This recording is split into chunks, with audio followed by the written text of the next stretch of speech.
Hello दोस्तों, तो SSC GD की आंसर की आ गई है और आप सबने अपना अपना स्कोर जो है वो चेक कर लिया होगा। और अभी सबके मन में यही चल रहा है कि कट ऑफ क्या जाएगी, कितना नॉर्मलाइजेशन मिलेगा। अगर मेरे 125 नंबर हैं तो क्या नॉर्मलाइजेशन मिल कर के मेरा सिलेक्शन हो पाएगा या नहीं हो पाएगा। तो आज हम इस वीडियो में यही चर्चा करेंगे और इस वीडियो को हमने 5 पार्ट में डिवाइड किया है। तो वो 5 पार्ट इस तरह से हैं कि आपके जितने भी कन्फ्यूज़न हैं, डाउट हैं, वो सारे जो हैं दूर हो जाएंगे। ठीक है। सबसे पहले मैं ये बता दूं कि मेरा जो स्कोर है वो 148.75 है। ठीक है।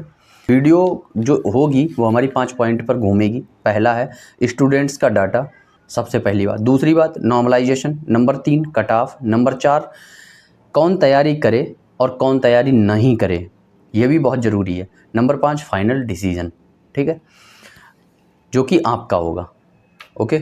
150 से, और यहाँ साइड से आपको ये सारा डाटा दिख जाएगा। ठीक है। 150 से 155 के बीच में 130 स्टूडेंट हैं। मतलब 150 से ज़्यादा जो नंबर लेके आए हैं वो 130 लोग हैं। और 140 से 150 के बीच में जो लोग हैं वो 3483 हैं। 135 से 140 के बीच में 6271 हैं। और 120 से ओवरऑल 130 तक 19,379 स्टूडेंट्स। अब ये डाटा आपने देख लिया होगा सारा। टोटल जब मैंने काउंट किया तो ये 37,581 स्टूडेंट्स बन रहे हैं। ठीक है। अब 37,581 स्टूडेंट्स हैं और हमारे पास वैकेंसी कितनी है? सिर्फ और सिर्फ 25,000। इसका मतलब है कि 120 नंबर से ज़्यादा जो स्टूडेंट्स मार्क्स ला रहे हैं वो 37,581 हैं।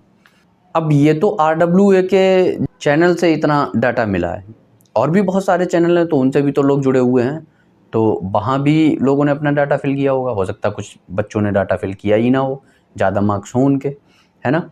कम से कम नहीं तो 50 से 60 हज़ार ऐसा बच्चा होगा जिसके 120 मार्क्स से ज़्यादा नंबर होंगे। ठीक है। अब देखो, नॉर्मलाइजेशन का खेल ये हो सकता है कि अगर किसी बच्चे के 120 नंबर हैं तो 10 नंबर जोड़ दें अगर, तो 130 हो रहा है ना।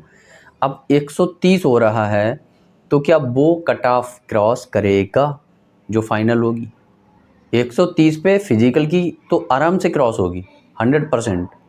जिसके भी 120 रहा स्कोर है, 115 भी रहा स्कोर है, वो फिजिकल देने को उसको मिलेगा, कंफर्म है ये। 110 वाले को भी फिजिकल मिलेगा देने को, लेकिन फाइनल सिलेक्शन की कोई गारंटी नहीं है ना। तो अब कट ऑफ हम देख लेते हैं कि कट ऑफ कितनी जा सकती है। ठीक है, ये मेरा अनुमान है, हो सकता है मैं गलत हो जाऊं, लेकिन हाँ इतना कंफर्म है कि जितनी कट ऑफ पिछली साल थी उस कट ऑफ से कम 5 से 6 नंबर, और हो सकता है कि 6 से 7 नंबर भी ज़्यादा चली जाए। ये कतई गलत नहीं होगा। तो कट ऑफ आप अपने अपने एरिया की देख लीजिए, जहाँ भी आप हैं, पिछले साल की जो भी कट ऑफ है, अगर उतने में आप फंस रहे हैं तो आपका काम हो जाएगा, और नहीं फंस रहे हैं तो भाई फिजिकल वगैरह मत करो, अपने किसी और एग्ज़ाम की तैयारी करो। खाली टाइम वेस्ट करने की ज़रूरत नहीं है, क्योंकि कट ऑफ जो है वो 100% ऊपर जाएगी। उसका एक रीज़न ये भी है कि जो एग्ज़ाम था इस बार बहुत सरल था, और दूसरी चीज़ जो नेगेटिव मार्किंग थी पिछली साल 1/4 की थी, इस बार 1/8 की है। ओके, तो ये बहुत बड़ा एक रोल रहेगा इसका कट ऑफ को ऊपर पहुंचाने के लिए। और पिछली कट ऑफ की PDF जो होगी वो मैं आपको टेलीग्राम पे सेंड कर दूंगा। लिंक जो है वो मेरे डिस्क्रिप्शन में आपको मिल जाएगा। टेलीग्राम से ज्वाइन हो जाइए, वहाँ से जो है आप उस PDF को देख लीजिए, आपकी जो भी कट ऑफ थी वैकेंसी वाइज उसको लिख लीजिए, और आप अपने मार्क्स को मेज़र कर लीजिए 10 नंबर जोड़ के। ठीक है। अगर उतने में आप फंस रहे हैं तो आप उम्मीद कीजिए कि हाँ आपका हो जाएगा। इतना समझ में आ गया?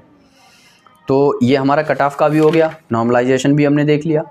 अब कौन तैयारी करे कौन नहीं, तो भाई सीधी सी बात है, कट ऑफ आपको अगर लग रहा है कि मैं क्रॉस कर जाऊंगा, कि हाँ मेरे जो हैं SC से हूँ मैं, या OBC से हूँ मैं, या जनरल से हूँ, SC की अगर 125 पिछली गई थी, 7 जोड़ के 132 हो जाएगी, और 132 पे मुझे कोई ना कोई एक पोस्ट मिल जाएगी, तो आप आराम से फिजिकल तैयार कीजिए, है ना।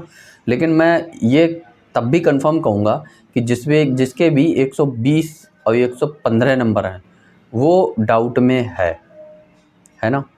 ओबीसी और जनरल और ईडब्ल्यूएस इनके लिए तो 100% डाउट में है, जिसके भी 115 और 120 नंबर हैं। बाकी का तो एससी है या एसटी हैं, इनके तो हो सकता है, इनका हो जाएगा 115 पे भी 120 पे भी हो जाएगा, लेकिन ओबीसी, ईडब्ल्यूएस और जनरल वालों का होना थोड़ा सा मुश्किल है। ठीक है, अब फाइनल डिसीजन ये है कि आप लोग जो है अपने हिसाब से ये चूज़ कर लीजिए कि क्या सही है क्या गलत है आगे, क्योंकि एग्ज़ाम जो हैं आपके बहुत सारे एग्ज़ाम हैं। अब अगर इस पे आप टाइम देंगे तो वो ख़राब हो जाएंगे, है ना, क्योंकि RPF, SI and constable 2 exam तो आपके रेलवे के हुए, एक यूपी पुलिस का भी है, क्योंकि जिसने भी एसएससी जीडी का एग्ज़ाम दिया मोस्टली जो हैं यूपी पुलिस का एग्ज़ाम देंगे ही देंगे। ठीक है, तो ये भी आप चेक कर लीजिए। तो यही था कि अगर आप जो है पिछली कट ऑफ से 6-7 नंबर आगे जोड़ के अगर आपके नंबर बन रहे हैं तो आप जो है तैयारी करना स्टार्ट कर दीजिए। फिर वो चाहे आप एक्स सर्विसमैन हो, आप एससी हो, एसटी हो, ओबीसी हो, ईडब्ल्यूएस हो या जनरल हो। और फिज़िकल भी स्टार्ट कर दीजिए, क्योंकि फ़िज़िकल भी जो है टफ़ है, उसको भी इतनी जल्दी से कवर नहीं कर पाओगे, है ना। तो आज की वीडियो को यहीं पे एंड करते हैं। आशा करते हैं आपको वीडियो अच्छी लगी होगी। अगर अच्छी लगी है तो please like, comment, share and subscribe कीजिए। जय हिंद।